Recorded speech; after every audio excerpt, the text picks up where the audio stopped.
¿Cómo se formaron los planetas? ¿Qué es la migración? ¿Qué fue el bombardeo pesado tardío? Todo esto tiene que ver con la formación del sistema solar y lo vamos a ver en 5 minutos.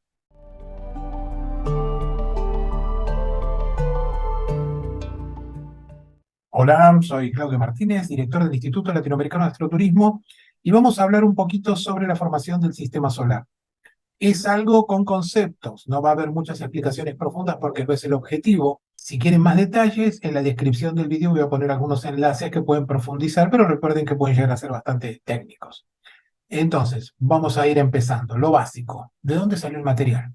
¿De qué estamos hechos todos nosotros? La Tierra, los silicatos, el carbono, el oxígeno. Cuando se formó el universo, hace 13.700 millones de años, en el Big Bang, lo que pasó en ese momento tan simple, si quieren, porque explotó toda energía y esa energía se transformó en materia y transformó, o se formaron, mejor dicho, los átomos más elementales.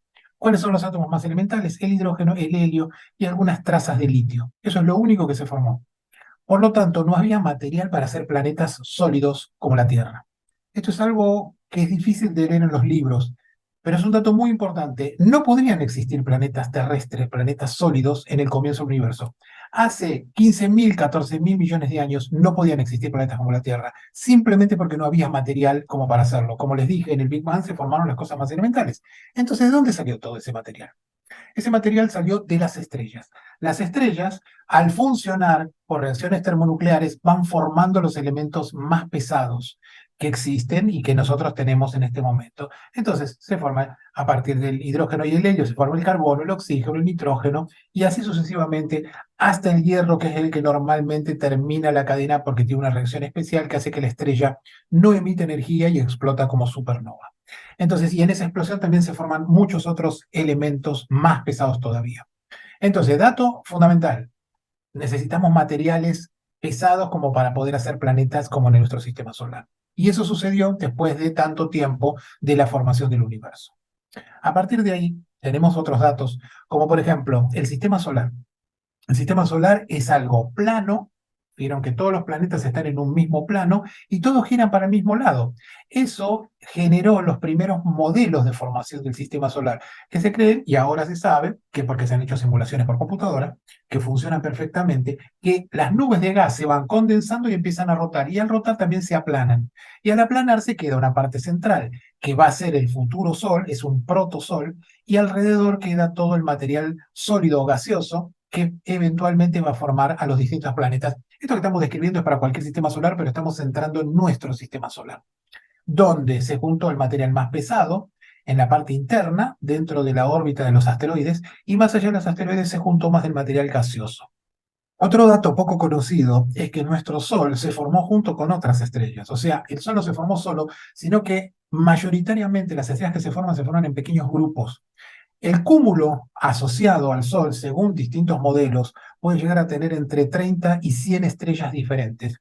Y de hecho, hay una estrella que se cree que es un primo del Sol, que ha crecido con él porque distintas consideraciones químicas y dinámicas hacen que se crea que puede haber pertenecido a ese grupo de estrellas iniciales de la nebulosa que generó el Sol.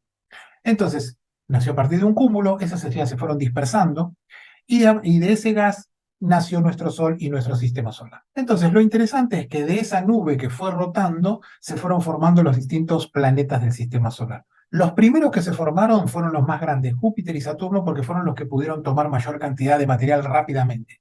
Entonces se cree que los primeros que se formaron apenas se empezó a formar la nebulosa solar fueron estos dos planetas. Luego el resto. Los planetas se forman por un proceso que se llama acreción. La acreción es el choque de los cuerpos menores, que inclusive pueden llegar a haber sido guijarros, nada más piedritas, que fueron chocando entre ellas y generando los objetos cada vez más grandes, que se llamaron protoplanetas.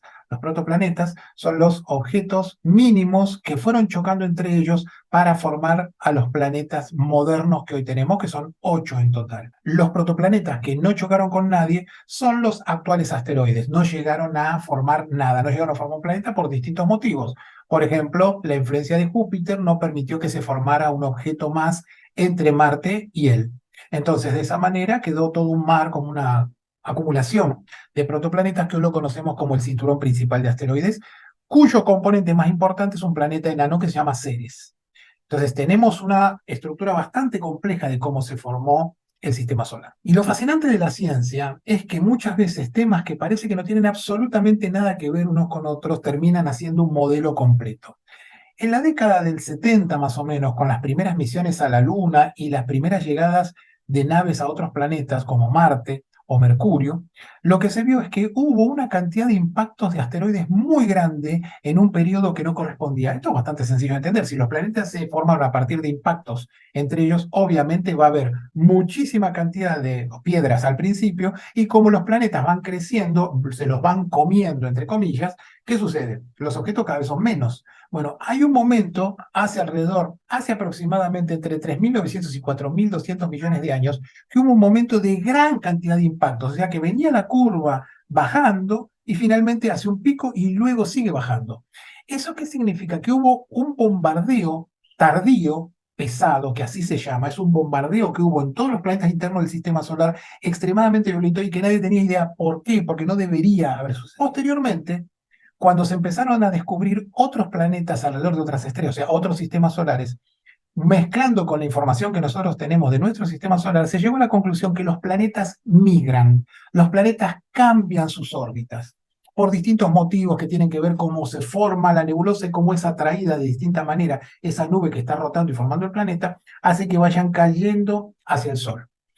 Y en ese proceso de caída hacia el Sol, que evidentemente pasó en nuestro sistema solar hace muchísimo tiempo, barrió todos los asteroides que había y los desparramó para cualquier lado, lo que produjo el bombardeo pesado tardío. Posteriormente, hay dos ideas fundamentales. Una, que Saturno fue perturbando a Júpiter y lo hizo alejar de nuevo a sus posiciones actuales. Y también hay un modelo muy interesante desarrollado por unos astrónomos de la Universidad de Córdoba en Argentina, que por una cuestión de que se llama torque caliente, como calentamiento por torque, hace que Júpiter se haya alejado nuevamente del Sol hacia la posición que tiene en este momento. Entonces, como ven, el sistema solar es muy complejo, es extremadamente dinámico. Nosotros lo imaginamos como esos modelos que están en los planetarios, que están los planetas en el extremo de un fierrito y que eso se mueve casi. Eso no es así. El sistema solar se ha encontrado no hace muchos años que es, como les digo, completamente dinámico. Los planetas pueden cambiar sus órbitas. Hoy no están las condiciones. Sí lo estaban en el momento del comienzo porque había mucho gas, mucha roca y eso los permitía frenarlos como para caer hacia el Sol. Y finalmente quedó una capa, una parte muy lejana de hielo. Fíjense que los objetos de hielo como Plutón están mucho más allá de Neptuno hasta llegar a la nube de cometas que se llama nube de Oort. Insisto, el sistema solar es mucho más complejo de lo que nosotros creemos o de lo que te enseñan en el colegio, en todo caso. Es bastante más complejo, pero mucho más apasionante para poder aprender cómo es su vida, su funcionamiento y su futuro. Bueno, espero que les haya gustado. En las próximas ediciones voy a ir armando otros temas interesantes que si quieren pidan en los comentarios algún tema que les interese y bueno, seguiremos creciendo con esta colección de información básica sobre el universo. Nos estamos viendo.